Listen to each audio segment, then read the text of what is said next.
అందరికీ నమస్కారం. నేను మీ ప్రవీణ్ రెడ్డి, ఎల్బీ నగర్. నిన్న మన గౌరవ ముఖ్యమంత్రి రేవంత్ రెడ్డి గారి గురించి BRS party working president Kalvakuntla Taraka Rama Rao ఏం మాట్లాడింది ఒక్కసారి ఈ వీడియో చూడండి. రేవంత్ రెడ్డి ఎంత కిరాతకుడు అంటే నిన్న కావాలని తెలుసు ఆయనకు నిన్న క్లౌడ్ బర్స్ట్ ఉంది, వర్షం పడుతుందని వాతావరణ శాఖ చెప్పితే కూడా కావాలని మూసీ ప్రాజెక్టు చేయాలంటే ఆడ ఇండ్లు మునగాలి. నేను అనుకున్నట్టు మూసీలో 1,50,000 కోట్లు కొల్లగొట్టాలంటే వీళ్ళని ముంచాలని చెప్పి చెరువు ఖాళీ చేయకుండా కావాలని అట్లనే నింపి పెట్టిండు. కేటీఆర్ ఏం మాట్లాడుతున్నావు? ముఖ్యమంత్రి రేవంత్ రెడ్డి గారు కావాలనే మూసీలో ఉన్న ప్రజలు మునగాలని అక్కడ ఈ విధంగా గేట్లు ఎత్తి ఈ విధంగా చేసిండు అని చెప్తుండు.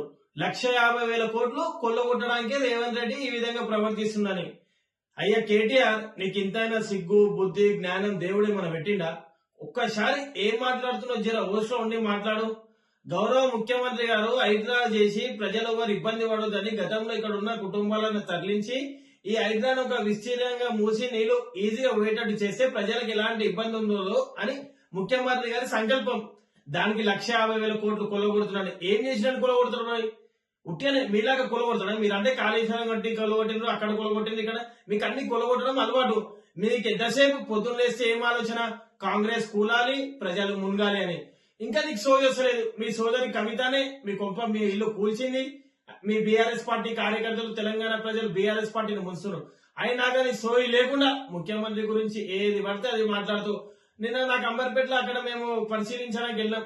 అక్కడ మీ టీఆర్ఎస్ పార్టీ కార్యకర్తలు, ఆయన పేరు అఖిల ఏదో ఉండే, ఆయన అన్నాడు, అన్న మా కేటీఆర్ రాడన్నా ఆడ టీఆర్ఎస్ భవన్ లా ఏంటన్న ట్విట్టర్ లా ఆడ ఉండి మైక్ లో మాట్లాడతారన్న. మీ పార్టీ నుంచి పొన్నమ్మని వచ్చిండు, అనిల్ యాదవ్ వచ్చిండు, వెంకట్ బలమూరు వచ్చిండు, మేయర్ వచ్చింది, మీ GHMC floor leader Rajasekhara Reddy వచ్చింది, కానీ మా పార్టీ నుంచి ఎవ్వడు వస్తలే. మీ బీఆర్ఎస్ పార్టీ సొంత కార్యకర్తలే బాధపడుతున్నారు.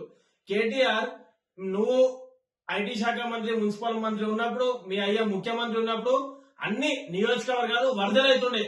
ఈ రోజు మా ముఖ్యమంత్రి గారు గేట్లు ఎత్తుంది అంటే ఓన్లీ వరద అంతా మూసీలోనే కొట్టుకోబోతుంది. మీరున్నప్పుడు, మీ అయ్యా పాలించినప్పుడు మొత్తం అన్ని కాలనీలు వరదనే ఉండే. అన్ని కాలనీలో కార్లు కొట్టుకోండి. 10,000 రూపాయల స్కీమ్ పెట్టి మొత్తం స్కామ్ చేసిండ్రు. నీకు ఇంత కూడా సోయి లేదు అవన్నీ. మళ్ళీ మేము ప్రశ్నిస్తే కాంగ్రెస్ ఎదురు దాడి చేసిందంటూ ఇంతనా సోయి ఉందా? నువ్వు ఇలా జూబ్లీస్ లో ఎన్నికల ప్రచారం చేసినావు. పోయి ఆ బాధితులు అంబర్పేటలో ఇల్లు ఎవరు మునిగినాయి ఇవ్వ భరోసా ఈ వాళ్ళకి మా పార్టీ అండగా ఉంటది, మూసి ప్రక్షాళన చేయాలి, ఈ విధంగా మనం కూడా ఇక్కడ నుంచి తరలి వెళ్ళాలి, ప్రభుత్వాన్ని మేము కూడా డబుల్ బెడ్రూమ్ ఇవ్వాలని మేము అడుగుతాం. ఆ విధంగా అక్కడ ఉన్న ప్రజలకు భరోసా పోయి జూబ్లీ మా పార్టీ ఎమ్మెల్యేని గెలిపి అని హెచ్చడి చేస్తున్నవాడా?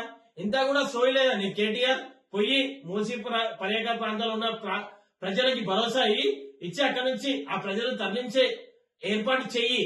కానీ ఇంకా నువ్వు చిల్ల రాజకీయాలు చేయకు. నీ కొంప మునిగింది, నీ ఇల్లు మునిగింది, నిన్ను బీఆర్ఎస్ పార్టీ ప్రజలు బొంద పెట్టిను, అయినా కానీ కూడా సిగ్గు రావట్లేదు. ఇప్పటికైనా నీ వైఖరి మార్చుకో.